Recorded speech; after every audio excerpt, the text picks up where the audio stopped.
तो भाई आज हम इस वीडियो में क्लास 12 की पॉलिटिकल साइंस की फर्स्ट बुक पढ़ने वाले हैं, जिसका नाम है भाई समकालीन विश्व राजनीति। इस बुक का भाई जो फर्स्ट चैप्टर है दो ध्रुवीयता का अंत, आज हम इसे पढ़ने वाले हैं कंप्लीटली। आप लोगों को इस वीडियो में सब कुछ पढ़ा दूंगा। आप इसे फर्स्ट चैप्टर बोल लो या सेकंड चैप्टर बोल लो, बात एक ही है। सिलेबस देखोगे तो भाई आप लोगों को ये जो फर्स्ट चैप्टर है ये खत्म कर दिया गया है, तो टेक्निकली देखे तो जो सेकंड चैप्टर है यही आप लोगों का फर्स्ट चैप्टर माना जाएगा। तो शुरुआत करते हैं भाई अपने चैप्टर की। उससे पहले भाई आप लोग हमारा टेलीग्राम ग्रुप, व्हाट्सएप चैनल और इंस्टाग्राम चैनल जरूर ज्वाइन कर लीजिएगा। वहाँ पे आप लोगों को सारी लेटेस्ट अपडेट मिल जाएंगी। ये जो नोट्स हैं ये फ्री में आप लोगों को वहाँ पे मिल जाएंगे। इसके साथ साथ आप लोग वहाँ पे मेरे से डाउट्स भी अपने पूछ सकते हो, तो ज्वाइन करना मत भूलिएगा। अब सबसे पहले तो भाई आप लोगों को चैप्टर का नाम का मतलब भी पता होना बहुत जरूरी है, जो है हमारा दो ध्रुवीयता का अंत। अब दो ध्रुवीयता का अंत समझने से पहले आप लोगों को शीत युद्ध के बारे में पता होना बहुत ज्यादा जरूरी है, क्योंकि यहीं से कहीं ना कहीं जो है दो ध्रुवीयता का शुरुआत हुई थी। वो कैसे, मैं आप लोगों को समझाता हूँ। देखो भाई क्या हुआ था, 1939 से लेके 1945 इस टाइम पीरियड में भाई एक विश्व युद्ध हुआ था, जिसे हम दूसरा विश्व युद्ध बोलते हैं। यानी कि बहुत बड़ी पूरे वर्ल्ड के लेवल पे एक लड़ाई हुई थी, वॉर हुआ था। एक किस किस के बीच हुआ था भाई, दो ग्रुप्स के बीच में हुआ था। वो दो ग्रुप कौन से थे, पहला था भाई हमारा मित्र राष्ट्र, ये ग्रुप का नाम है मित्र राष्ट्र, और दूसरा था भाई हमारा धुरी राष्ट्र। तो इन दोनों ग्रुप के बीच में जो है ये सेकेंड वर्ल्ड वॉर हुआ था, दूसरा विश्व युद्ध हुआ था। कब हुआ था, 1939 से लेकर 1945 तक। याद रखना ये चीज भाई एमसीक्यूज में आप लोगों से पूछी जाती है। अब इन ग्रुप में कौन कौन थे, तो जो मित्र राष्ट्र थे उनमें भाई अमेरिका, सोवियत संघ, ब्रिटेन, फ्रांस, ये सारे देश जो थे एक ग्रुप में थे, जिन्हें हम मित्र राष्ट्र बोलते हैं। और दूसरे ग्रुप में थे भाई जर्मनी, इटली, जापान। इन दोनों ग्रुप्स के बीच में भाई बहुत ज्यादा जो है लड़ाई चली थी 1939 से लेके 1945 के बीच में, जिसे हम दूसरा विश्व युद्ध बोलते हैं। इसमें भाई जो धुरी राष्ट्र वाला ग्रुप है, जिसमें जापान, इटली और जर्मनी है, ये जो है हार गए थे। इन लोगों ने हार भी भाई ऐसे वैसे नहीं मानी, बल्कि क्या हुआ था, जो अमेरिका था ना भाई, अमेरिका इस वाले ग्रुप में था मित्र राष्ट्र वालों में, तो इसने क्या करा, जापान के ऊपर भाई परमाणु बम गिरा दिए थे। और परमाणु बम भाई आप लोगों को पता है कितने ज्यादा जो है खतरनाक होते, कितनी तबाही मचाते हैं। जापान के दो शहरों पे गिराए थे अमेरिका ने बम। कौन कौन से दो शहर थे भाई, वो हिरोशिमा और नागासाकी। अब जैसे भाई अमेरिका ने बम गिरा दिए तो उसके बाद जो है जापान ने सरेंडर कर दिया। जापान ने बोल दिया कि भाई हमने हार मान ली। फिर उसके बाद भाई ये जो विश्व युद्ध था, दूसरा विश्व युद्ध, ये खत्म हो गया। आई होप आप लोगों को जो दूसरा विश्व युद्ध था इसकी स्टोरी बहुत अच्छे से समझ में आ चुकी होगी। इससे पहले भी भाई एक युद्ध हुआ था जिसे हम प्रथम विश्व युद्ध बोलते हैं या पहला विश्व युद्ध बोलते हैं। वो कब हुआ था, वो हुआ था भाई 1914 से लेकर 1918 के बीच। तो ये भी आप लोगों को जो है याद रखना है, एमसीक्यूज में आप लोगों से पूछा जाता है। अब जब भाई दूसरा विश्व युद्ध खत्म हो गया, उसके बाद भाई शीत युद्ध की शुरुआत हो गई। अब ये शीत युद्ध क्या है वो समझते हैं भाई। हुआ क्या था, जैसे दूसरा विश्व युद्ध भाई खत्म हो गया, उसके बाद भाई पूरे वर्ल्ड के लेवल पर, पूरे विश्व में दो सबसे बड़े महाशक्ति उभरी, दो सबसे शक्तिशाली देश बन गए। वो कौन कौन थे भाई, पहला था भाई सबसे शक्तिशाली अमेरिका और दूसरा था सबसे शक्तिशाली सोवियत संघ। ये जो देश थे ये सबसे ज्यादा शक्तिशाली देश थे। अब जैसे ही भाई दूसरा विश्व युद्ध खत्म हुआ तो इन लोगों के बीच में जो है एक तरीके से एक होड़ शुरू हो गई, एक लड़ाई कह सकते हो, एक शीत युद्ध शुरू हो गया। शीत युद्ध यानी कि ठंडा युद्ध शुरू हो गया, जिसमें कोई लड़ाई नहीं हो रही थी, बल्कि ये सिर्फ बहस करे जा रहे थे एक दूसरे से। बहस किस तरीके की भाई, कि भाई पूरे वर्ल्ड में जो है मैं सबसे शक्तिशाली हूँ, मेरी ही चलेगी, जो मेरे विचार हैं वो चलेंगे, जो मेरी पॉलिसीज हैं वो चलेंगी, और मैं जो चाहूंगा वो होगा। तो ये दोनों देश जो है ऐसे आपस में होड़ करना लग गए थे। एक तरफ अमेरिका भाई था और एक तरफ सोवियत संघ था। दोनों ये चाहते थे कि भाई पूरे विश्व में सिर्फ और सिर्फ हमारी चले, किसी और की ना चले। तो ऐसे में भाई कहाँ दूसरे विश्व युद्ध के टाइम पे ये दोनों एक साथ थे, एक ही ग्रुप में थे। अभी हमने ऊपर पढ़ा, जैसे ही दूसरा विश्व युद्ध खत्म हुआ तो इन्होंने भाई पूरी दुनिया पर अपना दबदबा बनाने के लिए भाई आपस में बहस शुरू कर दी। एक तरीके से देखा जाए तो शीत युद्ध शुरू कर दी, यानी कि ठंडी लड़ाई शुरू कर दी। इनके बीच में कोई लड़ाई नहीं हुई, बल्कि एक तरीके से बहस करे जा रहे थे, हथियारों को बनाकर, बड़े बड़े नई नई टेक्नोलॉजी बनाकर, परमाणु बम वगैरह बनाकर अपनी शक्ति बढ़ाने का ट्राई कर रहे थे ये दोनों देश। आई होप आप लोगों को बहुत अच्छे समझ में आ गया होगा शीत युद्ध भी क्या है।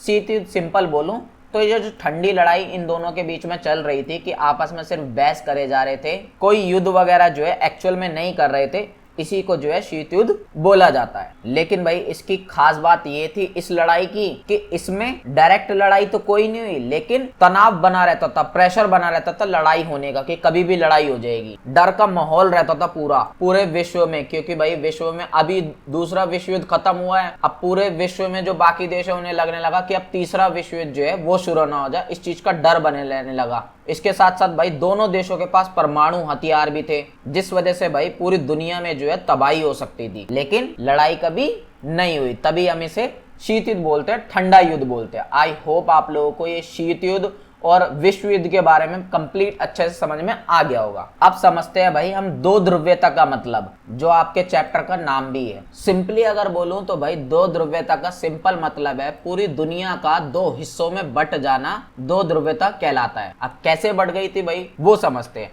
मैंने आप लोगों को बताया जैसे भाई आप लोगों का दूसरा विश्व युद्ध खत्म हुआ तो शीत युद्ध जो है वो स्टार्ट हो गया। और शीत युद्ध कब से कब तक चला? 1945 से लेकर 1991 तक चला, यानी कि 1901 तक चला। और इसी टाइम पीरियड के बीच में भाई पूरे विश्व में दो ही महाशक्ति थी, दो ही सुपर पावर देश थे। वो कौन कौन थी भाई? एक तरफ था अमेरिका सुपर पावर और एक तरफ था सोवियत संघ सुपर पावर। हिंदी में आप महाशक्ति बोल सकते हो। अब ऐसे में जो भाई छोटे देश थे जो अभी नए नए आजाद हुए थे, उन देशों ने भाई सिक्योरिटी पर्पस से इन दोनों देशों को जो है ज्वाइन करना शुरू कर दे, इन दोनों महाशक्तियों के साथ जुड़ना शुरू कर दिया। कुछ देश भाई अमेरिका के साथ जुड़ते चले गए पूरे विश्व में, और कुछ देश जो है सोवियत संघ के साथ जुड़ते चले गए। तो देखा जाए तो पूरी दुनिया जो है ऑलमोस्ट पूरी दो खेमों में बढ़ गई थी, दो ग्रुप में बढ़ गई थी, दो गुटों में बढ़ गई थी। जैसे कि आप लोग मैप में देख सकते हो कि जो पीला वाला एरिया है सारा मैप में भाई,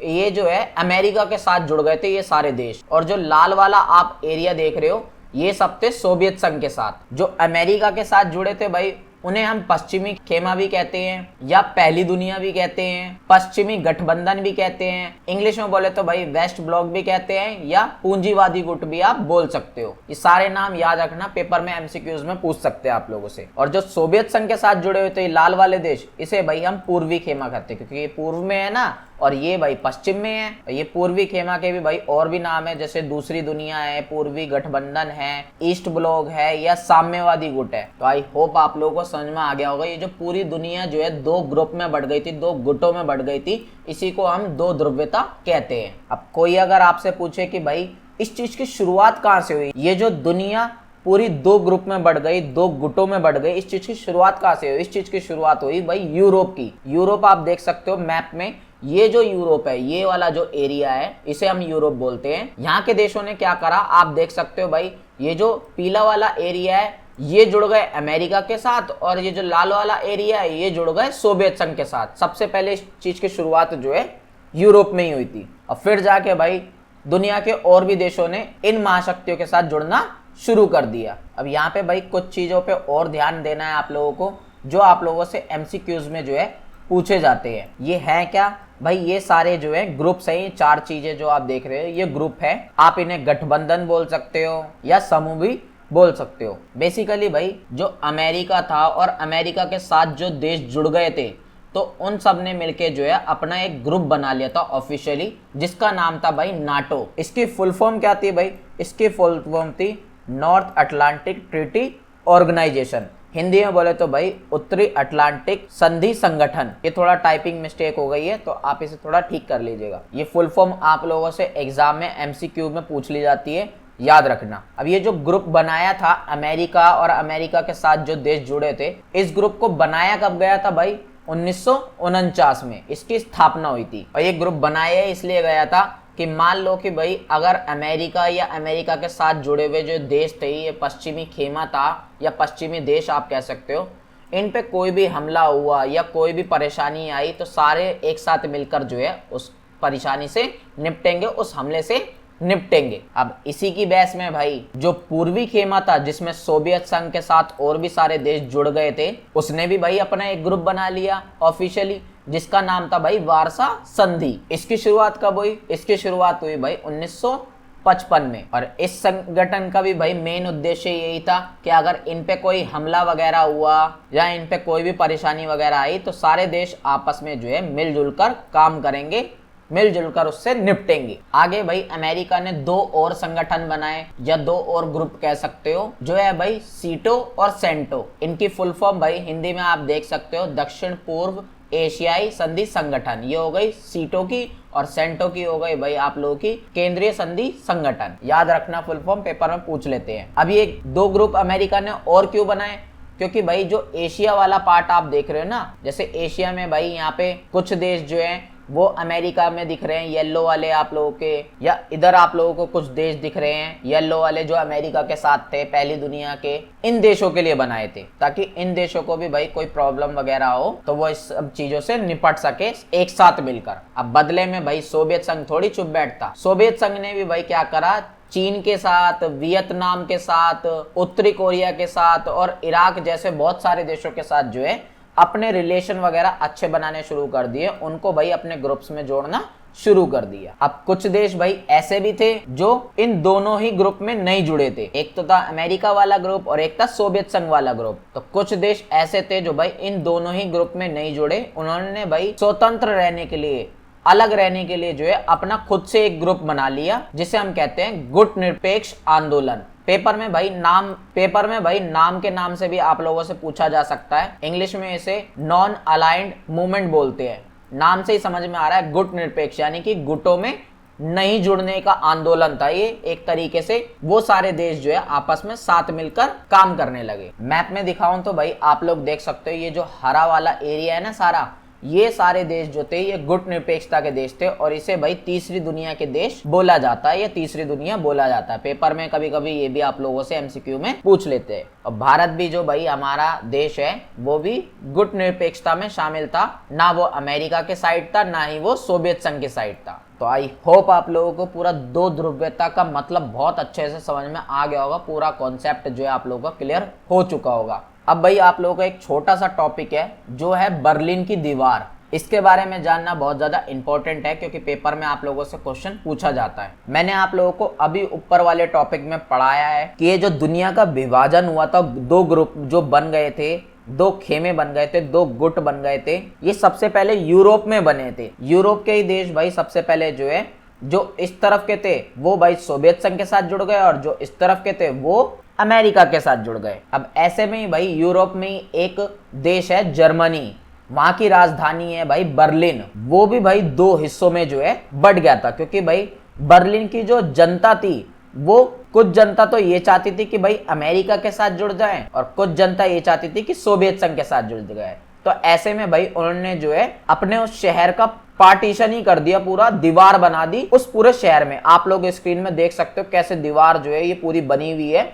ऐसे करके पूरे शहर में दीवार बना दी ताकि जो सोवियत संघ के साथ जुड़ना चाहते हैं वो इस तरफ अलग रहें और जो अमेरिका के साथ जुड़ना चाहते हैं वो इस तरफ अलग रहें। तो आप लोग देख सकते हो भाई किस लेवल पे जो है शीत युद्ध चल रहा था, यानी कि लड़ाई भाई हथियारों वगैरह से कोई लड़ाई नहीं हो रही है, बल्कि सोच में ही लड़ाई है उनकी। अब ये जो आप दीवार देख रहे हो ना, बर्लिन की दीवार, ये भाई शीत युद्ध का सबसे बड़ा प्रतीक मानी जाती है, एक जीता जाता उदाहरण मानी जाती है शीत युद्ध का। क्वेश्चन पूछा जाता पेपर में कि शीत युद्ध का प्रतीक किसे माना जाता है, तो आप लोगों को बताना है बर्लिन की दीवार को। अब ये दीवार भाई बनी कब थी, ये बनी थी आप लोगों की 1961 में। कितने किलोमीटर की थी भाई, 150 किलोमीटर लंबी दीवार थी, बहुत ज्यादा बड़ी दीवार थी। लेकिन भाई आगे चलकर जो है इस दीवार को गिरा दिया गया, खत्म कर दिया गया। कब खत्म करा गया भाई इसे, 9 नवंबर 1989, डेट याद रखना पेपर में पूछते हैं। टोटल 28 सालों तक जो है ये दीवार खड़ी रही। अब ये दीवार गिराई क्यों गई,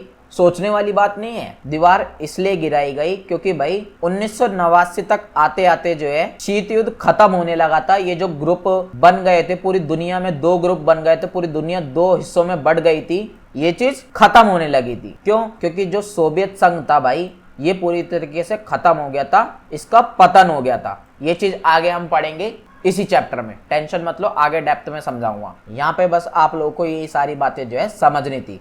अब आगे जो है भाई वो है हमारा सोवियत प्रणाली क्या थी। पेपर में भाई क्वेश्चन में आप लोगों से पूछा जाता है लॉन्ग क्वेश्चन में, सोवियत प्रणाली की विशेषता बताओ या सोवियत प्रणाली क्या थी, सोवियत संघ क्या था, जो अभी हम ऊपर इतनी देर से पढ़ रहे हैं सोवियत संघ, तो वो क्या था अब आप लोग समझोगे बहुत अच्छे से। अगर मैं सिंपल लैंग्वेज में बोलूं भाई सोवियत संघ क्या था या सोवियत प्रणाली क्या थी, तो ये 15 देशों का भाई एक ग्रुप था, एक संगठन था जो एक साथ मिलकर रहते थे और एक देश की तरह रहते थे अलग अलग देश लेकिन रहते थे पूरे एक देश की तरह ही। तभी भाई हम सोवियत संघ को ऊपर एक देश की तरह ही बोलते आ रहे थे, देश देश कर रहे थे, लेकिन ये कोई देश नहीं था, ये ग्रुप था सोवियत संघ जो था, लेकिन एक देश की तरह ही काम करता था ये सारे 15 देश मिलकर। अब ये भाई ग्रुप बना कब, इस ग्रुप की शुरुआत कब हुई वो समझते हैं। तो इस ग्रुप की शुरुआत जो है भाई 1917 में हुई थी। ये जो सोवियत संघ आप पढ़ रहे हो, ये 15 देशों का ग्रुप, इसकी शुरुआत 1917 में हुई थी, जब भाई 1917 में रूस के अंदर समाजवादी क्रांति हुई, बोल्शेविक क्रांति भी इसे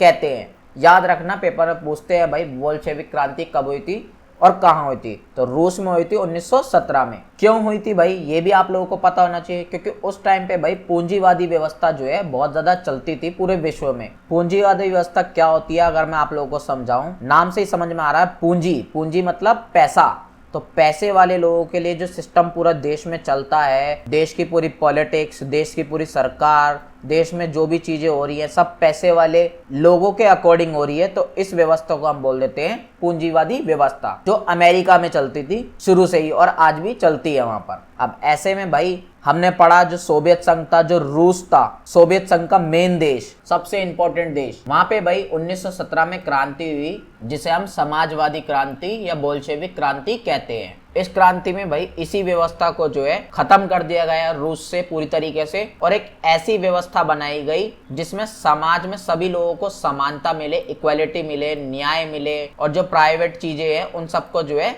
धीरे धीरे खत्म कर दिया गया सब कुछ। ऐसी जो व्यवस्था बनाई गई रूस में, इसे हम बोलते हैं भाई साम्यवादी व्यवस्था। और जो अभी हमने शीत युद्ध पर पढ़ा है, शीत युद्ध में जो विचारों की लड़ाई हो रही थी अमेरिका के बीच में और सोवियत संघ के बीच में, वो विचार कौन से थे? अमेरिका चाहता था कि भाई पूरी दुनिया जो है इस वाले सिस्टम को फॉलो करे, पूंजीवादी व्यवस्था को फॉलो करे, और सोवियत संघ चाहता था कि सभी देश जो है ये साम्यवादी व्यवस्था को फॉलो करें, उसे माने, अपने देश में अप्लाई करें। आई होप आप लोगों को समझ में आ गया होगा कि बोल्शेविक क्रांति या समाजवादी क्रांति क्या थी। अब ये जो रूस में भाई नया सिस्टम आया, तो इस नए सिस्टम को जो है 15 देशों ने एक साथ मिलकर एक्सेप्ट करा, और 15 देश मिलजुल कर सारे एक साथ जो है काम करने लगे, इसी तरीके से अपने देशों में सिस्टम चलाने लगे और पूरे एक देश की तरह रहने लगे। तो ये जो ग्रुप बन गया था इसी को हम बोलते हैं सोवियत संघ या सोवियत प्रणाली। आई होप आप लोगों को सोवियत प्रणाली क्या थी समझ में आ गया होगा, सोवियत संघ क्या था समझ में आ गया होगा। सोवियत संघ को भाई हम शॉर्ट फॉर्म में यूएसएसआर भी बोलते हैं। यहाँ पे एक चीज और याद रखने वाली बात है कि ये जो क्रांति हुई थी, ये जो बदलाव हुआ था, बोल्शेविक क्रांति या समाजवादी क्रांति बोल सकते हो, इसे रूसी क्रांति बोल सकते हो, ये भाई इसमें मेन नेतृत्व किसका था, मेन नेता कौन था? वो थे भाई व्लादिमीर लेनिन। आप फोटो देख सकते हो, ये थे भाई मेन नेता उस टाइम पे रूस के अंदर जिनकी सरकार थी। और आगे चलकर भाई ये जो 15 देशों का ग्रुप था, इसमें भाई और भी देश जो है जुड़ गए थे, जैसे कि मैंने आप लोगों को बताया था कि जो यूरोप के जो देश थे वो जुड़ गए थे सबसे पहले, और फिर धीरे धीरे और भी देश जो है इसमें जुड़ते चले गए थे। अब ये यूरोप के देश जुड़े क्यों थे? क्योंकि भाई यूरोप के देशों को जो है फांसीवाद से मुक्त कराया था सोवियत संघ के इन सारे देशों ने। तो ऐसे में भाई वो सारे देश जो है सोवियत संघ के साथ जुड़ गए। ये सारी बातें मैं आप लोगों को ऊपर ही पढ़ा चुका हूँ। तो ये जो पूरा जाके ग्रुप बना, इसी को भाई हम दूसरी दुनिया जो है कहते हैं, या साम्यवादी खेमा, समाजवादी खेमा, कुछ भी कह सकते हो आप इसे। ये सब ऊपर ही मैं आप लोगों को पढ़ा चुका हूँ। अब भाई जो मेन लॉन्ग क्वेश्चन आप लोगों से पूछा जाता है एग्जाम में, वो ये पूछा जाता है कि सोवियत संघ या सोवियत प्रणाली की विशेषताएं क्या है, वो बताओ। क्या खास बात थी भाई सोवियत संघ में, सोवियत प्रणाली में? तो सबसे पहले जो विशेषता थी, जो खास बात थी, वो यही थी कि राज्य का जो है पूरी तरीके से नियंत्रण था, पूरा कंट्रोल था भाई सरकार का। अब राज्य यहाँ पे लिखा है, तो राज्य मतलब यहाँ पे सरकार है, ये पॉलिटिकल साइंस की हिडन लैंग्वेज है। कंट्रोल कैसा? मतलब यहाँ पे प्राइवेट चीजें जो है बहुत ही कम थी, ऑलमोस्ट सारी चीजें जो है सरकारी थी, सरकार के हाथों में थी। जैसे कि भाई उद्योग जो होते हैं, यानी कि फैक्ट्री, काम धंधे वगैरह, खेती जो होती है, बैंक होते हैं, व्यापार होता है, या उत्पादन के जो भी साधन थे, सारी चीजें सरकार के हाथों में थी। दूसरी खास बात यह है कि भाई ये जो सोवियत संघ था, ये जो सोवियत प्रणाली थी, ये समाजवाद पर आधारित थी। समाजवाद कह लो या साम्यवाद कह लो, उसके अकॉर्डिंग ही चलती थी ये सोवियत प्रणाली या सोवियत संघ। और ये चीज मैं आप लोगों को ऊपर ही बता चुका हूँ, ये जो समाजवादी वाली व्यवस्था है, साम्यवादी वाली जो व्यवस्था है, इसमें भाई सबको जो है बराबर माना जाता है, कोई अमीर गरीब जो है नहीं देखा जाता। जो प्राइवेट प्रॉपर्टी है इसको पूरी तरीके से खत्म कर दिया जाता है, सब कुछ सरकार के हाथ में होता है ताकि सभी लोग जो है समान रह सके, इक्वल रह सके। और इसमें सरकार का, राज्य का जो है पूरा कंट्रोल होता है उत्पादनों के सारे संसाधन पर, ताकि कोई अमीर बंदा आके जो है ये सारी चीजें कंट्रोल ना कर पाए। और अमेरिका में जो है बिल्कुल इन सब चीजों के अपोजिट है। वहां पे भाई सरकार भी जो है पूरी तरीके से अमीर लोग कंट्रोल करते हैं, अपने अकॉर्डिंग ही पूरे देश में हर चीज चलाते हैं। और वहां पे प्राइवेटाइज चीजें बहुत सारी हैं और गवर्नमेंट चीजें कम थी, जिसे हम पूंजीवादी व्यवस्था बोलते हैं इस पूरे सिस्टम को, अमेरिका में जो था। आई होप आप लोगों को बहुत अच्छे समझ में आया होगा। दूसरी भाई सोवियत संघ की विशेषता क्या है कि वहां पे भाई एक दलीय शासन था, यानी कि भारत में देखते हो ना भाई आप, बहुत सारी पार्टियां होती हैं, फिर वो चुनाव लड़ती हैं और चुनाव में जो पार्टी जीत जाती है उसी की सरकार बनती है। लेकिन सोवियत संघ में ऐसा नहीं था, वहां पे भाई सिर्फ एक ही पार्टी थी, एक पार्टी का शासन था जिसका नाम था भाई कम्युनिस्ट पार्टी। यही पार्टी चुनाव लड़ेगी, यही पार्टी जीतेगी और इसी का जो है सरकार बनेगी। कोई जो दूसरी पार्टियां हैं उन्हें भाई परमिशन ही नहीं थी, उन्हें अनुमति ही नहीं थी। इस वजह से भाई यहाँ पे लोकतंत्र भी नहीं था। लोकतंत्र तो तभी होगा ना जब भाई पार्टी बहुत सारी होंगी, तो यहाँ पे सिर्फ एक ही पार्टी का शासन था। चौथी विशेषता ये है कि भाई योजनाबद्ध अर्थव्यवस्था थी, जो इकोनॉमी थी, जो अर्थव्यवस्था थी, जो सारे काम धंधे देश में होते थे वहां पे, वो सारी चीजें जो है योजना से की जाती थी, प्लानिंग करके हर चीज की जाती थी। अब ऑब्वियस सी बात है, सब कुछ भाई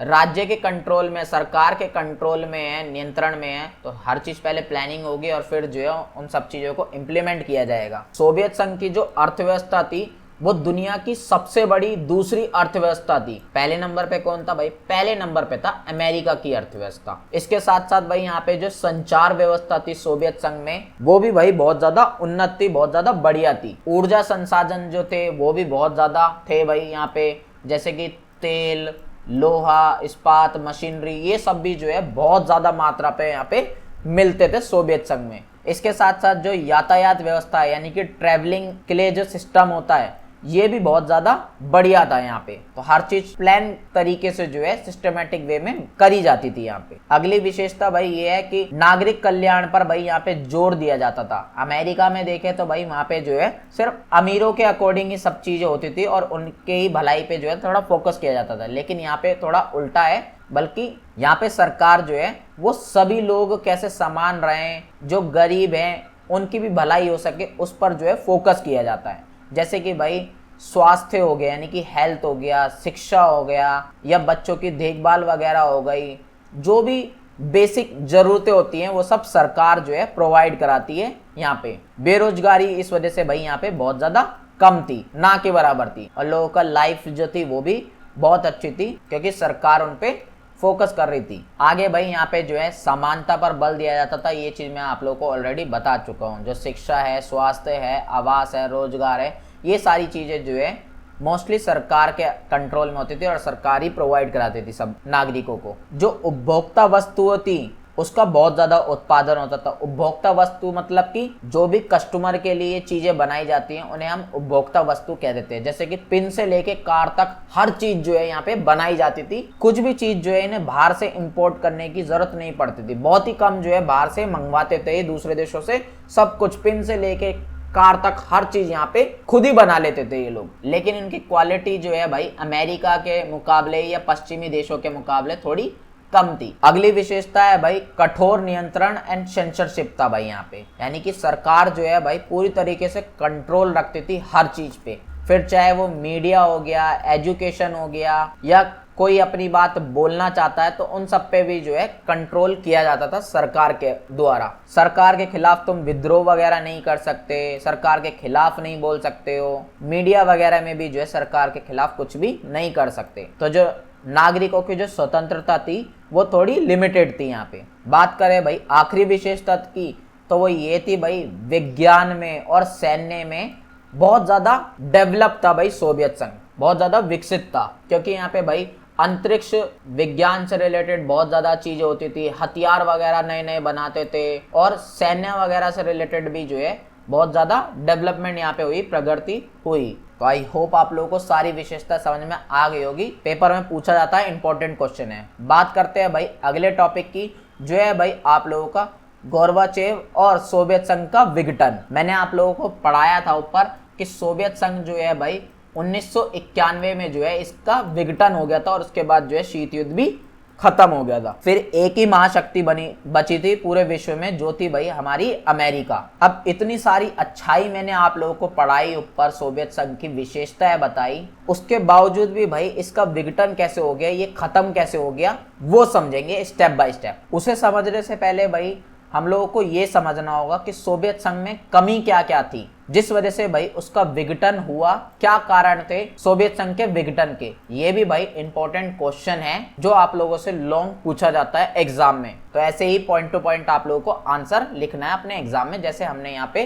प्रेजेंट कर रखा है। तो अब कमियां समझते हैं, कारण समझते हैं कि ये सोवियत संघ जो है खत्म हो गया। सबसे पहला कारण था भाई आर्थिक संकट। सोवियत संघ में भाई धीरे धीरे जो है आर्थिक संकट आने लगा। क्यों?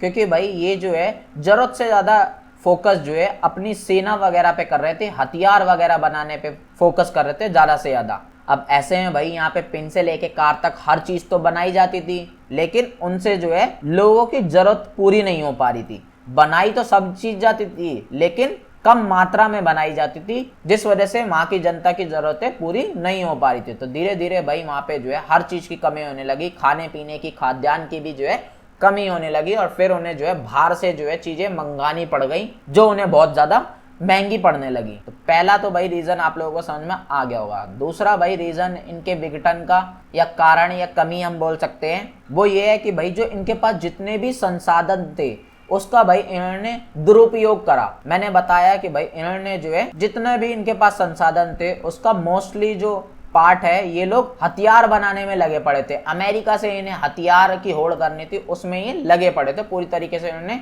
वहां पे खर्चा करा खूब दबा के, और अपनी अर्थव्यवस्था पर, अपने देशों पर जो है फोकस वगैरह नहीं करा। तीसरा भाई कारण या कमी बोल सकते हो आप, वो ये है कि जो भाई अमेरिका वाले जो देश थे, अमेरिका के गुट जो था, जिसे हम पश्चिमी देश भी कहते हैं, उनसे भाई कंपैरिजन कर रहे थे, तुलना वगैरह कर रहे थे।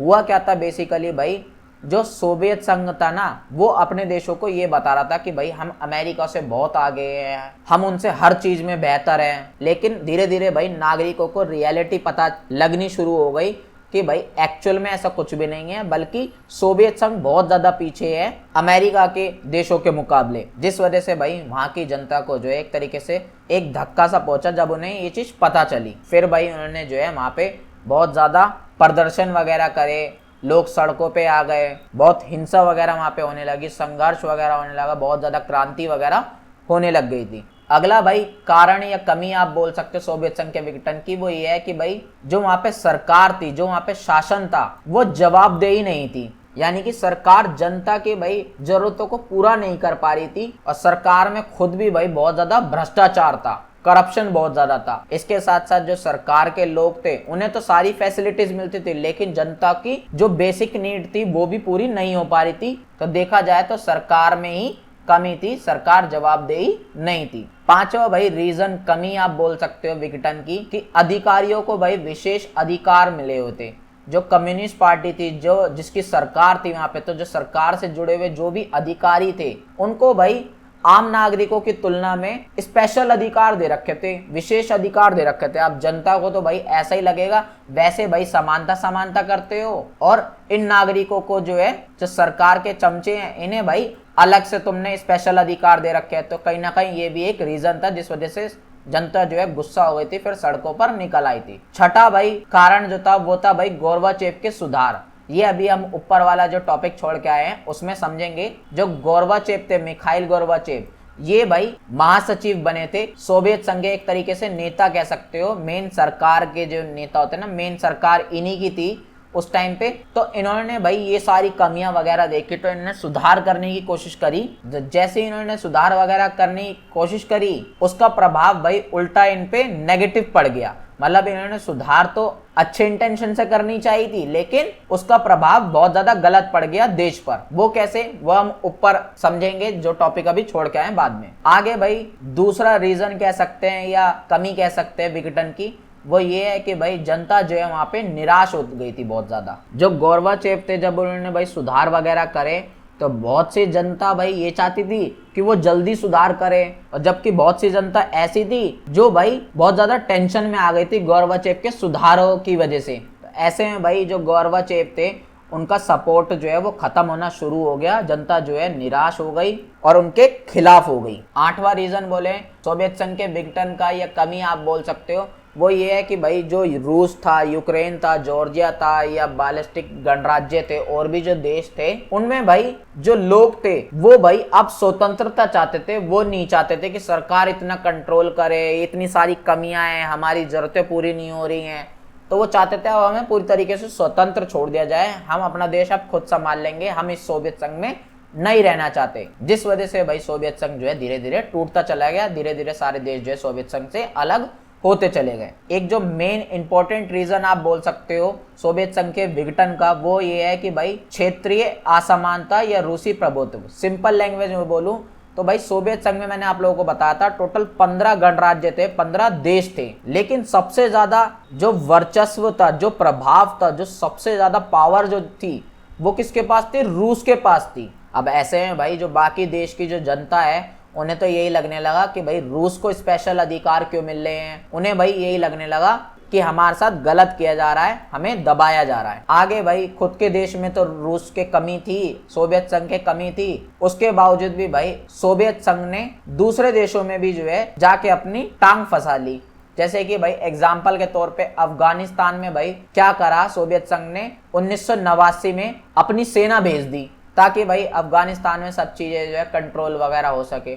अरे भाई तुम्हारे अपने देश का नहीं संभल रहा, तुम अफगानिस्तान में अपनी सेना क्यों भेज रहे हो? वहां का पैसा खर्चा पानी कौन संभालेगा ये सब चीजें? तो कहीं ना कहीं ये भी एक कारण था। आखिरी कारण बोले तो भाई सोवियत संघ के विघटन का वो ये था कि भाई जनता की आकांक्षा जो थी उनको अनदेखी करा गया, यानी कि जनता जो चाहती थी एक्चुअल में सरकार से उन सब चीजों को पूरा नहीं किया गया, बल्कि सरकार जो है भाई पूरी तरीके से सेना के ऊपर लगी रही, हथियार बनाने में लगी रही, अपने अधिकारी जो है उनमें ही घुसी रही। जनताओं की जो कमियां थी उन्हें पूरा नहीं किया गया, उनकी आकांक्षाओं को पूरा नहीं किया गया। धीरे धीरे जाके जो है सारा सिस्टम लड़खड़ा गया और सोवियत संघ का विघटन हो गया। आई होप आप लोगों को कारण जो है बहुत अच्छे से समझ में आ चुके होंगे कि सोवियत संघ का विघटन क्यों हुआ। अगर आप लोगों से पेपर में कमियां पूछे तब भी आप लोगों को ये पॉइंट लिखने हैं, कारण पूछे तब भी आप लोगों को ये पॉइंट लिखने हैं, और अगर आप लोगों से सिंपली ये पूछ ले कि क्यों हुआ तब भी आप लोगों को यही सारे पॉइंट्स लिखने हैं। अब थोड़ा भाई मिखाइल गोर्बाचेव के बारे में जान लेते हैं, जो मैंने अभी आप लोगों को ऊपर छोड़ दिया। बेसिकली भाई 1990 में जो है ये जो मिखाइल गोर्बाचेव है, आप शक्ल देख सकते हो इनकी, ये भाई सोवियत संघ के जो है महासचिव बने थे। महासचिव कह सकते हो एक तरीके से, इनकी सरकार बनी थी, ये प्रधानमंत्री कह सकते हो सिंपल लैंग्वेज में। वहां पे भाई महासचिव बोला जाता है, प्रधानमंत्री नहीं बोला जाता। और जैसी भाई इनकी सरकार बनी, इन्हें ये महसूस हो गया देश में बहुत ज्यादा कमी है और मुझे सुधार करना पड़ेगा, अदरवाइज ये सब चीजें जो है खत्म हो जाएंगी, पूरी तरीके से देश खत्म हो जाएगा। तो इस वजह से भाई इन्होंने जो है 2 सुधार करे। पहला है भाई ग्लासनोस्ट और दूसरा है भाई पेरेस्ट्रोइका। ये भाई रशियन लैंग्वेज में लिखा हुआ है, इस वजह से आप लोगों को ऐसा अटपटा लग रहा होगा। सिंपल अगर मतलब बोले तो ग्लासनोस्ट का मतलब है भाई खुलापन। इन्होंने जो मीडिया वगैरह पे भाई रोक लगा रखी थी, जो लोगों को बोलने की आजादी नहीं थी, इन सब चीजों को जो है थोड़ा फ्रीडम दे दी, स्वतंत्र कर दिया कि अब तुम ये सब चीजें कर सकते हो। जो सरकार के खिलाफ लोग नहीं बोल पाते थे, अब ये सब चीजें तुम कर सकते हो। एक तरीके से आजादी सी दे दी इन्होंने, बहुत सारी चीजों में खुलापन कर दिया। दूसरा सुधार भाई इन्होंने ये करा, बहुत सारी चीजों का पुनर्रचना करा, यानी कि बहुत सारी चीजों को दोबारा से रीडेवलप करा, उन्हें सुधार करा उन सारी चीजों में। फॉर एग्जाम्पल भाई अर्थव्यवस्था जो थी और जो राजनीति थी वहां की,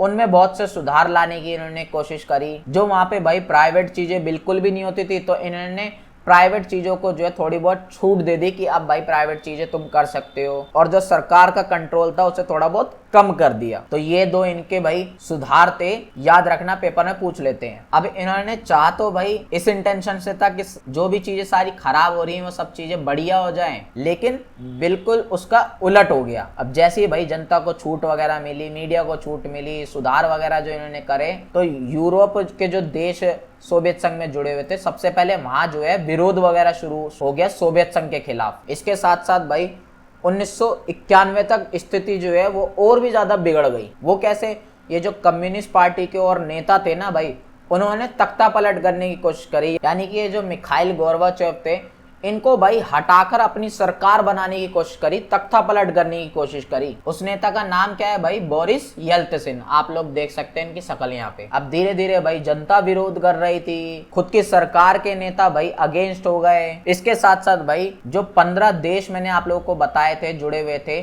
सोवियत संघ के अंदर, अब वो भी जो है धीरे धीरे अपने आप को स्वतंत्र करने लगे, सोवियत संघ से अलग होने लगे। फिर भाई दिसंबर 1991 में जाकर रूस, यूक्रेन और बेलारूस, ये 3 इंपॉर्टेंट देश थे सोवियत संघ के, इन तीनों ने मिलकर भाई सोवियत संघ को समाप्त करने की घोषणा कर दी, सोवियत संघ को समाप्त कर दिया। अब जो 15 देश थे जो पहले एक ग्रुप में थे, सोवियत संघ ग्रुप का नाम था, अब वो सारे भाई फ्री हो गए, फ्रीडम, अपने अलग अलग देश बन गए। रूस जो था भाई, इसे सोवियत संघ का उत्तराधिकारी मान लिया गया, यानी कि सोवियत संघ की जो सारी पावर थी इंटरनेशनल लेवल पे, वो सारी जो है रूस को सौंप दी गई, क्योंकि रूस ही सबसे ज्यादा मेन देश वहां पे था। पेपर में क्वेश्चन आता है कि भाई सोवियत संघ का उत्तराधिकारी कौन है, तो आप लोगों को बताना है रूस। जो सोवियत संघ की भाई सुरक्षा परिषद में वीटो पावर मिली हुई थी, वो वीटो पावर भी जो है अब रूस को दे दी गई, और जो परमाणु हथियार वगैरह थे वो सब जो है सब कुछ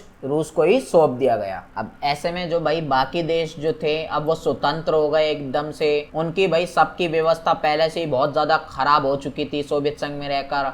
अब ऐसे में भाई उन्होंने जो है आपस में मिलकर एक ग्रुप बना लिया, जिसे हम कहते हैं स्वतंत्र राज्यों का राष्ट्रीय कुल, CIS, ताकि भाई सारे आपस में एक दूसरे की हेल्प कर सके डेवलप होने में। पेपर में भाई इसके बारे में भी आप लोगों से पूछ सकता है MCQ में, तो आप लोग बता दीजिएगा।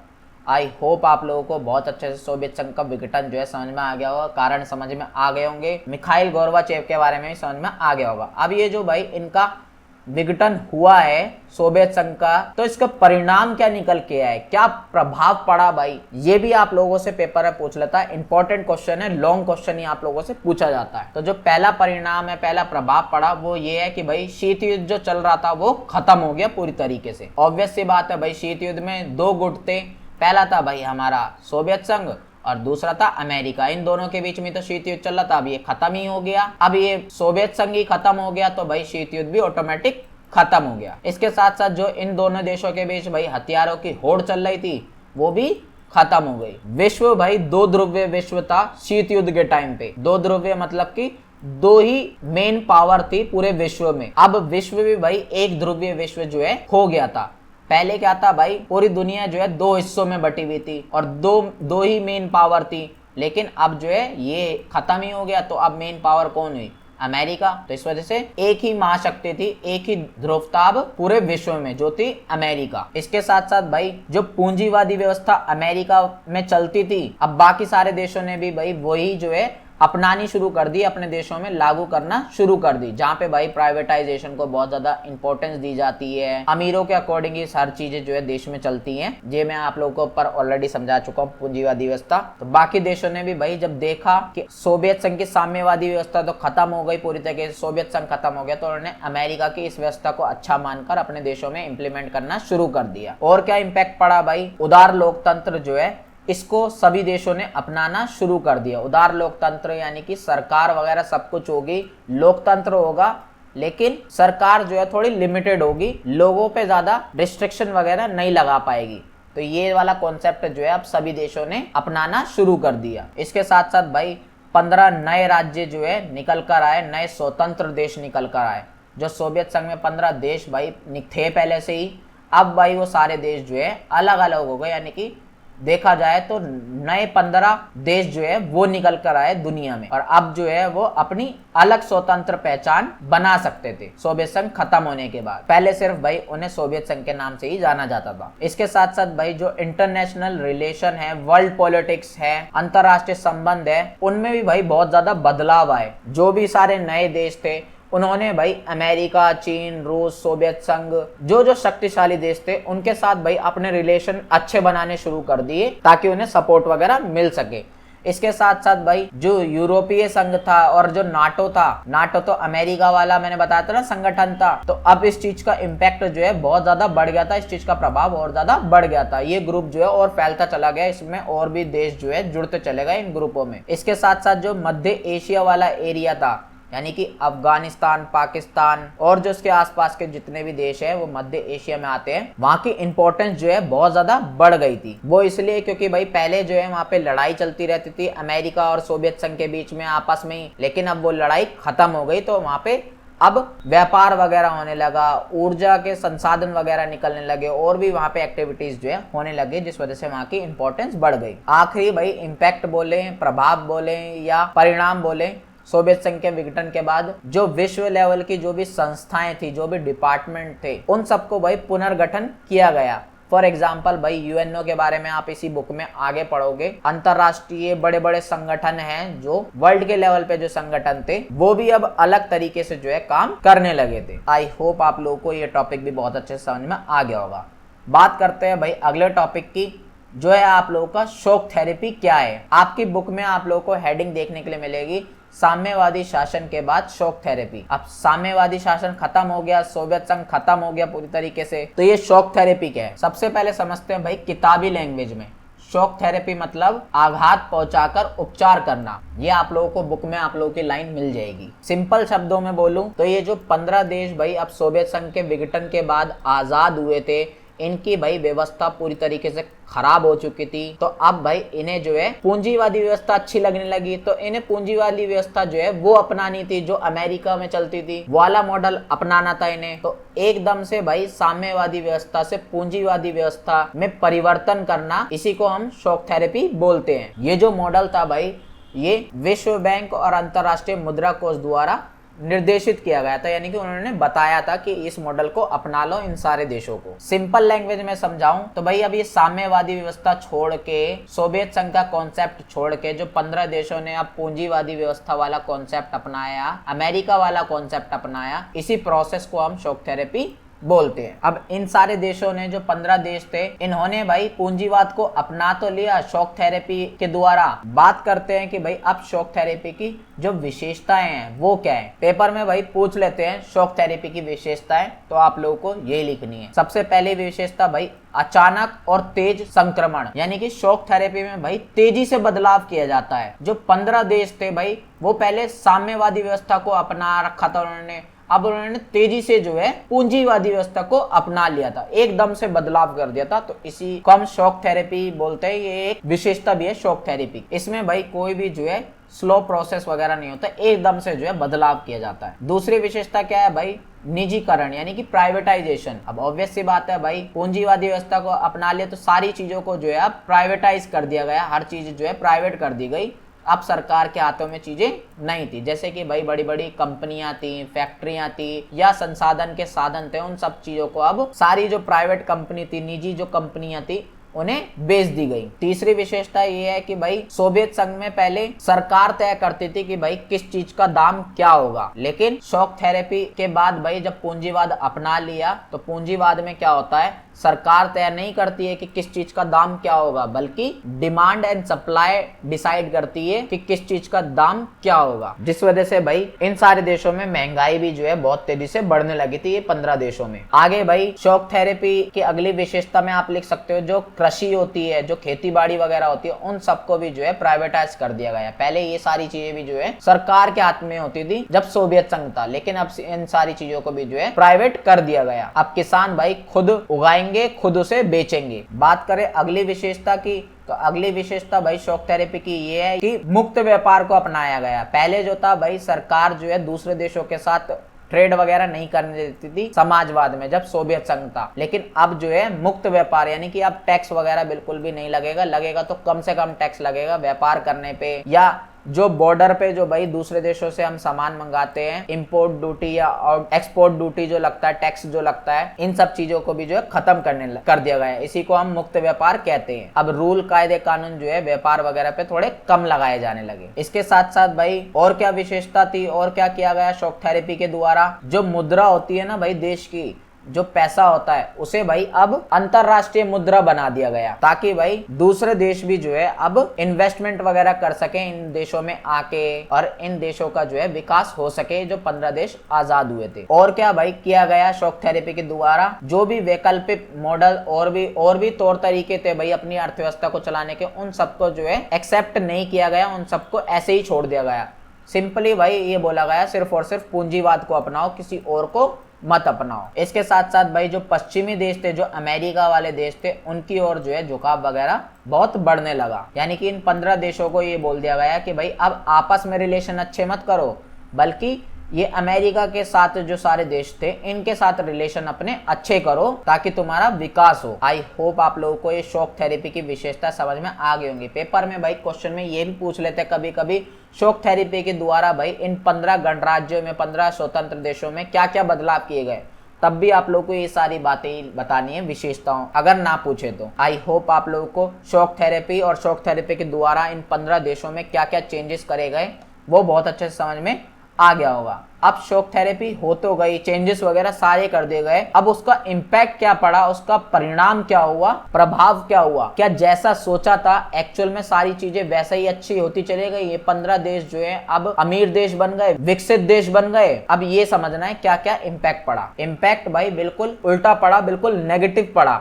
जैसा सोचा था वैसा इम्पैक्ट बिल्कुल भी नहीं पड़ा शॉक थेरेपी का। वो कैसे, स्टेप बाय स्टेप समझते हैं। सबसे पहले तो जो भाई उद्योग वगैरह थे, जो भी फैक्ट्री वगैरह थी, उन सबका जो है पतन हो गया पूरी तरीके से। सारे उद्योग धंधे, काम धंधे जो है सारे खत्म हो गए, नष्ट हो गए, क्योंकि भाई अब सारी चीजों को जो है प्राइवेट कर दिया गया था। काम धंधों को, उद्योग वगैरह को भी, सारी कंपनी फैक्ट्री वगैरह को भी प्राइवेट कर दिया गया। अब प्राइवेट कंपनीज को जो है ज्यादा कुछ पता वता नहीं होगा, तो इस वजह से जो है सारी 90% जो फैक्ट्रियां थी, जो उद्योग थी, वो ध्वस्त हो गए, उनका पतन हो गया, सब खत्म हो गई। वो इसे भाई इतिहास की सबसे बड़ी गैराज सेल कहते हैं। पेपर में क्वेश्चन पूछ सकते हैं आप लोगों से, ठीक है। और क्यों कहते हैं, क्योंकि भाई जो जितने भी फैक्ट्री वगैरह ये सब थी सरकार के हाथ में, इन सबको जो है औने पौने दामों में, यानी कि टुच्चे दामों में बेचा गया था बहुत ज्यादा प्राइवेट कंपनियों को। दूसरी चीज भाई क्या हुई शॉक थेरेपी के बाद, जो जन संपत्ति थी सारी, उस चीज की बहुत ज्यादा लूटपाट हुई। कहने का मतलब ये है सरकार ने जो है भाई थोड़ा बहुत जो नागरिक थे, आम नागरिक थे,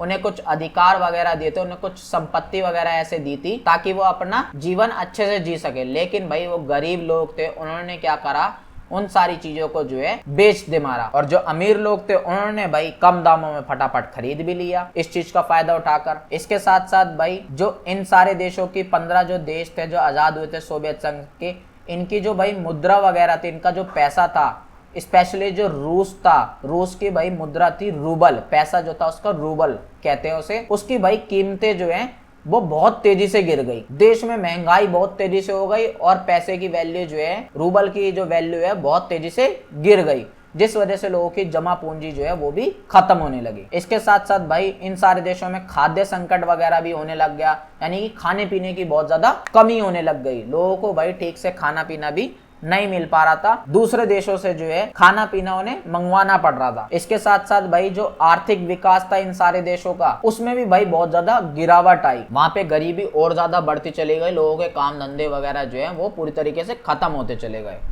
इसके साथ साथ जो भाई पहले रूस था, तो सरकार जो है जनता के कल्याण के लिए कुछ काम करती थी, जैसे शिक्षा वगैरह है, स्वास्थ्य वगैरह, ये सब चीजें फ्री देती थी। लेकिन जब इन्होंने पूंजीवाद को अपना लिया तो ये सारी चीजें भी पूरी तरीके से खत्म हो गई। समाज कल्याण प्रणाली जो थी पूरी तरीके से खत्म हो गई। अब सरकार भी भाई कोई इन्हें रियायत वगैरह नहीं देती, कोई भी छूट वगैरह नहीं देती, जिस वजह से लोग जो है और ज्यादा गरीब होते चले गए, और ज्यादा उन्हें परेशानी होती चली गई। अब लोग गरीब होंगे, उन्हें परेशानी होगी, उनके पास काम धंधे का कोई सोर्स नहीं होगा, तो भाई ऐसे में वो लोग जो है माफिया वगैरह बनने लग गए, गुंडे वगैरह बनने लग गए, देश में गलत एक्टिविटी वगैरह जो है करने लग गए वो लोग, अपराध वगैरह जिससे बहुत ज्यादा बढ़ गया था इन सारे देशों में। इसके साथ साथ भाई आर्थिक असमानता बहुत ज्यादा बढ़ गई थी, अमीर बहुत ज्यादा अमीर होते चले गए थे और गरीब बहुत ज्यादा गरीब होते चले गए थे। इसके साथ साथ भाई लोकतंत्र तो इन देशों में अपना लिया गया था पूंजीवाद आने के बाद, लेकिन लोकतंत्र से रिलेटेड जो चीजें थी उन सब चीजों पे ज्यादा फोकस नहीं किया गया था, क्योंकि इन देशों में बहुत ज्यादा भाई आर्थिक तंगी थी, तो आर्थिक चीजों पे ज्यादा फोकस करा जा रहा था। ऐसे में भाई इनका संविधान वगैरह भी जो है बहुत ज्यादा जल्दबाजी में बनाया गया, संसद वगैरह बहुत कमजोर थी, और भी जो सब लोकतांत्रिक संस्थाएं होती है देश को चलाने के लिए, उन सब चीजों में बहुत ज्यादा कमी थी, जिस वजह से देश का शासन भी ढंग से नहीं चल पा रहा था। इसके साथ साथ भाई जब लोकतंत्र वगैरह आया, पूंजीवादी व्यवस्था अपनाई इन 15 देशों ने शॉक थेरेपी के द्वारा, तो भाई यहाँ पे जो है राष्ट्रपति को बहुत ज्यादा जो है शक्ति दे दी गई थी, बहुत ज्यादा राष्ट्रपति को पावर दे दी गई थी, जिस वजह से भाई इन सारे देशों में राष्ट्रपति या राष्ट्रपति के जो लोग हैं वो सत्ता का गलत इस्तेमाल करने लगे, पावर का गलत इस्तेमाल करने लगे, और विपक्ष वगैरह जो होता है उन्हें दबाने लगे, दूसरी पार्टियों को, दूसरे लोगों को दबाने लगे। इसके साथ साथ जो न्यायपालिका है, जो जुडिशियल सिस्टम है, वो भी बहुत ज्यादा कमजोर था यहाँ पे, उसे भी ढंग से डेवलप नहीं किया गया था, उसे भी ढंग से पावर वगैरह नहीं दी गई थी। फिर भाई सन 2000 में जाके इन देशों को थोड़ी बहुत राहत मिली, क्योंकि इन देशों में भाई तेल वगैरह बहुत था, गैस वगैरह बहुत थी, या और भी बहुत सारे प्राकृतिक संसाधन थे, जिसे भाई बेच बेच के इन देशों ने जो है थोड़ा बहुत पैसा कमाया, और फिर जाके इनकी अर्थव्यवस्था जो है, काम धंधा जो है धीरे धीरे चलने लगा। और फिर धीरे धीरे जो भाई काम धंधे सारे शुरू हो गए, और फिर इन देशों ने भी धीरे धीरे जो है अपनी तरक्की करनी शुरू कर दी, इन देशों में भी जो है डेवलपमेंट करनी शुरू कर दी। आई होप आप लोगों को सारे भाई शॉक थेरेपी के परिणाम भी बहुत अच्छे से समझ में आ गए होंगे। यही सारी बातें जो है आप लोग as it is point to point जो है लिखनी है पेपर में, अगर आप लोगों से क्वेश्चन में पूछा जाता है तो। अब एक छोटा सा टॉपिक है भाई, जिसका नाम है आप लोगों का पूर्व सोवियत संघ के गणराज्य में संघर्ष और तनाव। ये टाइपिंग मिस्टेक है, इसे काट देना। ज्यादा कुछ नहीं है भाई इस टॉपिक में। बेसिकली भाई जो सोवियत संघ से 15 देश अलग हुए थे सोवियत संघ खत्म होने के बाद, उन्हें ही भाई पूर्व सोवियत संघ गणराज्य जो है बोला जाता है, या पूर्व सोवियत संघ देश आप बोल सकते हो। तो इन सारे देशों में बहुत सी दिक्कतें हुई थी, जहां से आप लोगों के एमसीक्यू क्वेश्चन बनते हैं, तो वो सब मैं आप लोगों को फटाफट बता देता हूँ। जैसे कि भाई चेचन्या और दागिस्तान है, यहाँ पे भाई बहुत ज्यादा हिंसा वगैरह होने लग गई थी, बहुत ज्यादा लड़ाई दंगे वगैरह आंदोलन वगैरह हुए, लोग जो है भाई वो अलग देश बनाने की डिमांड करने लगे इन्हीं देशों में। फिर यहाँ पे भाई मोरक्को जो है, फिर भाई यहाँ पे जो है मॉस्को की सैन्य कार्रवाई भी हुई, यानी कि सेना वगैरह आई मॉस्को की, उसने भाई बहुत सारे जो लोग हैं उनका, उसने भाई सेना ने भाई बहुत सारे देशों के साथ बहुत सारी गलत चीजें करी। फिर भी जो है यहाँ पे आजादी की मांग नहीं रुकी, बहुत ज्यादा हिंसा वगैरह हुई। इसके साथ साथ जो तागिस्तान है, इसके साथ साथ जो तजाकिस्तान है, वहां पे भाई गृह युद्ध हुआ, यानी कि देश के अंदर ही जो है तजाकिस्तान के अंदर ही युद्ध वगैरह होने लग गए। 2001 तक भाई यहाँ पे जो है गृह युद्ध चलता रहा देश के अंदर ही। आगे भाई जो अजरबैजान है और जो जॉर्जिया है, यहाँ पे भाई सांप्रदायिक संघर्ष वगैरह होने लग गए, सांप्रदायिक दंगे, यानी कि लोग जो अजरबैजान के थे वो भाई अजरबैजान से अलग होकर आर्मेनिया नाम का एक देश बनाना चाहते थे। इसी तरीके से भाई जॉर्जिया जो देश था, इसमें भी भाई दो जगह ऐसी थी जहां पे भाई लोग जो है स्वतंत्रता चाहते थे, अपना अलग देश जो है बनाना चाहते थे। इस वजह से वहां पे गृह युद्ध वगैरह चल रहे थे, बहुत ज्यादा लड़ रहे थे लोग, वहां के हड़तालें वगैरह कर रहे थे, हिंसा वगैरह कर रहे थे। बात करें भाई मध्य एशिया की, तो वहां पे भाई जो बाहर के देश हैं मध्य एशिया में, वो बहुत ज्यादा जो है प्रॉब्लम क्रिएट करने लगे थे, क्योंकि मध्य एशिया में भाई पाया जाता पेट्रोलियम बहुत ज्यादा। अब पेट्रोलियम है तो भाई आर्थिक लाभ उठाने के चक्कर में, अपना फायदा देखने के चक्कर में बाहर के देशों ने भी जो है इसमें इन्वॉल्वमेंट करना शुरू कर दिया मध्य एशिया वाले देशों में। और उनमें सबसे आगे था भाई अमेरिका ही जैसे अफगानिस्तान वगैरह में घुसा, और भी जो मध्य एशिया के देश थे उनमें जाके घुस गया था अमेरिका, और वहां पे अपने सैन्य ठिकाने बना लेते अमेरिका ने। अब जब अमेरिका आया तो उसके पीछे पीछे भाई रूस भी आ गया, चीन भी आ गया अपना फायदा देखने के चक्कर में। तो यहाँ पे जो है बहुत ज्यादा प्रॉब्लम होने लग गई थी मध्य एशिया वाले देशों में।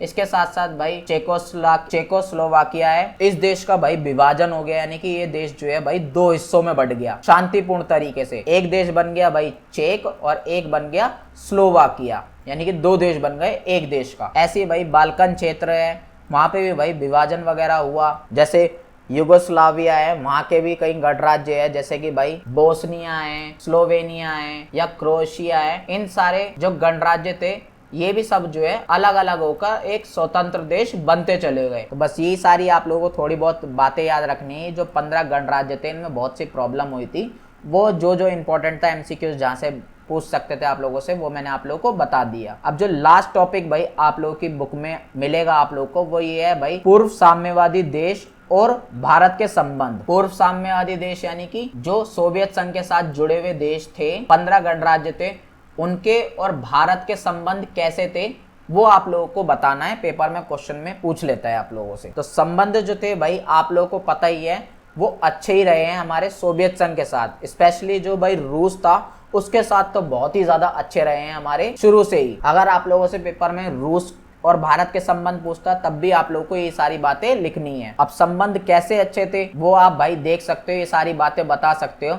जैसे कि भाई जो भारत और रूस की जो संस्कृति है उनमें एक जुड़ाव देखने के लिए मिलता है। वो कैसे? क्योंकि भाई जो भारत की फिल्म वगैरह हैं या भारत के जो कलाकार वगैरह हैं या गाने वगैरह हैं, वो सब जो है रूस में बहुत ज्यादा फेमस है, बहुत ज्यादा सुनी जाती हैं। वहाँ की जनता बहुत ज्यादा पसंद करते हैं भारत की फिल्में या भारत के जो एक्टर्स हैं या भारत के जो गाने हैं, इन सब चीजों को। इसके साथ साथ भाई जो रूस है और जो भारत है, इन दोनों का ही भाई एक सपना था। सपना ये था कि भाई पूरे विश्व जो है वो बहुध्रुवीय विश्व रहे। ऐसा नहीं कि भाई विश्व में जो कंट्रोल हो एक देश का हो या 2 देश का हो या 3 देश का हो, नहीं, बल्कि सभी देशों के पास जो है समान शक्तियां हो, सभी देश जो है वो इक्वल हो, सभी देश तरक्की करें, सभी देश आगे बढ़े। ये सपना जो था ये रूस का भी था और भारत का भी था। इसके साथ साथ भाई 2001 में सामरिक समझौता भी हुआ था रूस और भारत के बीच में, जिसमें भाई दोनों तरफ से लगभग 80 जो दस्तावेज थे, डॉक्यूमेंट्स थे, उन पे साइन वगैरह किए गए थे दोनों देशों की तरफ से। इसके साथ साथ भाई रणनीतिक लाभ भी है भारत के लिए रूस के साथ। वो कैसे? रूस जो है भाई वो हमारे कश्मीर मुद्दे पे या ऊर्जा आपूर्ति पे, आतंकवाद पे या चीन के साथ हमारे संबंध ठीक करने में जो है, और जो पश्चिमी एशिया है वहां पे भी भाई हमारी पहुंच बनाने में, इन सारी चीजों में हमारी मदद करता है रूस। इसके साथ साथ भाई रूस का भी महत्व, रूस के लिए भी भाई भारत का बहुत ज्यादा महत्व है। वो कैसे? क्योंकि भाई भारत जो है वो रूस से सबसे ज्यादा हथियार खरीदता है। दूसरा सबसे ज्यादा हथियार खरीदने वाला देश है भारत रूस से। इसके साथ साथ भाई आज के टाइम पे तो हम रूस से बहुत से ऊर्जा संसाधन वगैरह भी खरीदते हैं। ऊर्जा संसाधन और तेल में भी भाई हमने जो है बहुत से सहयोग करा है। भारत जो है वो रूस से भाई ऊर्जा संसाधन मंगाता है, पेट्रोलियम वगैरह मंगाता है। इसके साथ साथ जो तजाकिस्तान है या तुर्कमेनिस्तान है, जो पहले सोवियत संघ में हुआ करते थे, उनसे भी भाई भारत जो है तेल वगैरह मंगाता है। इसके साथ साथ भाई परमाणु और अंतरिक्ष वगैरह को लेकर भी जो है दोनों एक दूसरे को सहयोग करते हैं, भारत और रूस। एग्जाम्पल के लिए भाई रूस ने जो है हमारे परमाणु योजनाओं में या अंतरिक्ष योजनाएं जो है, कार्यक्रम जो है, उनमें बहुत ज्यादा हेल्प करी है। इसके साथ साथ भाई दोनों देश जो है आपस में वैज्ञानिक साझेदारी भी करते हैं। बहुत से भाई वैज्ञानिक प्रोग्राम होते हैं जिसमें दोनों देश जो है आपस में मिलकर काम करते हैं। बहुत सी टेक्नोलॉजीज होती हैं, बहुत सी साइंस ऐसी होती है जो दोनों देश जो है आपस में शेयर करते हैं एक दूसरे को लाभ पहुंचाने के लिए। तो बस भाई यही सारे पॉइंट आप लोगों को लिखने हैं, ये बताने के लिए कि भाई भारत और रूस के संबंध बहुत ज्यादा अच्छे रहे हैं हमेशा से। या आप लोगों से भाई पूर्व साम्यवादी देश और भारत के संबंध पूछे तब भी आप लोगों को ये सारी बातें लिखनी है। अब ये लास्ट टॉपिक है आप लोगों का, जो आप लोगों के भाई इस चैप्टर के एंड में बॉक्स में आप लोगों को देखने के लिए मिल जाएगा। भारत और सोवियत संघ के संबंध कैसे है, तो फटाफट ये भी मैं आप लोगों को बताता हूँ। सिंपली भाई भारत और सोवियत संघ के जो संबंध है वो हमेशा से बहुत ज्यादा गहरे थे, जिस वजह से भाई कुछ देशों ने, कुछ लोगों ने बुराई भी करी, आलोचनाएं भी करी कि भारत जो है वो ये कहता था कि भाई ना हम अमेरिका के साथ है ना हम सोवियत संघ के साथ है, हम तो स्वतंत्र देश है, हम तो गुटनिरपेक्ष वाले देश है। लेकिन जो आलोचक थे, जो कमी निकालने वाले लोग थे, जिन्होंने बुराई करी, वो कहते हैं ऐसा नहीं है, भारत जो है सोवियत संघ के साथ जुड़ा हुआ था, इस तरीके से कह के बुराई करते हैं। अब संबंध तो भाई हमारे अच्छे ही थे सोवियत संघ के साथ। अब उसको बताने के लिए आप लोग कुछ पॉइंट बताने पड़ेंगे, जैसे कि आर्थिक संबंध के बारे में बता सकते हो कि सोवियत संघ ने भाई भारत की तब मदद करी है जब भाई किसी और ने मदद नहीं करी थी। फॉर एग्जाम्पल भिलाई है, बोकारो है या विशाखापट्टनम है, यहाँ पे भाई इस्पात कारखाने हैं जिनमें भाई बहुत ज्यादा हैवी इलेक्ट्रिकल मशीन वगैरह यंत्र वगैरह की जो है जरूरत पड़ रही थी, जिसमें बहुत ज्यादा पैसा भी लग रहा था, बहुत ज्यादा टेक्नोलॉजी भी लग रही थी। तो इस चीज में जो है सोवियत संघ ने हमारी बहुत ज्यादा हेल्प करी थी ताकि हम लोग डेवलप कर पाए। इसके साथ साथ भाई भारत में जब विदेशी मुद्रा की कमी थी तब भाई सोवियत संघ ने जो है रुपयों के जरिए यानी कि भारत की करेंसी के जरिए जो है व्यापार वगैरह करा ताकि भारत में जो है विदेशी मुद्रा वगैरह आ सके। बात करें भाई राजनीतिक संबंध कैसे, तो राजनीतिक संबंध भी हमारे बहुत बढ़िया थे। सोवियत संघ ने भाई हमारे कश्मीर के मुद्दे में हमारी बहुत ज्यादा मदद करी है। जब भी यूएनओ वगैरह में ये टॉपिक उठता है तो सोवियत संघ जो है वो भारत का ही पक्ष लेता है, भारत की ही साइड लेता है। इसके साथ साथ भाई 1971 में जब हमारा पाकिस्तान के साथ युद्ध हुआ था तब भी भाई सोवियत संघ ने हमारी मदद करी थी और भारत ने भी भाई सोवियत संघ की जो विदेश नीति है उसको सपोर्ट वगैरह करा था। बात करें भाई सैन्य संबंध के, तो सैन्य संबंध भी हमारे अच्छे रहे हैं सोवियत संघ के साथ। क्यों? क्योंकि सोवियत संघ ने भाई हमारे को ऐसे वक्त पर हथियार वगैरह दिए जब भाई दूसरे देश भारत को वो सारे हथियार देने के लिए तैयार नहीं थे, लेकिन सोवियत संघ ने भाई हमें दिए। इसके साथ साथ भाई सोवियत संघ ने भारत के साथ बहुत से ऐसे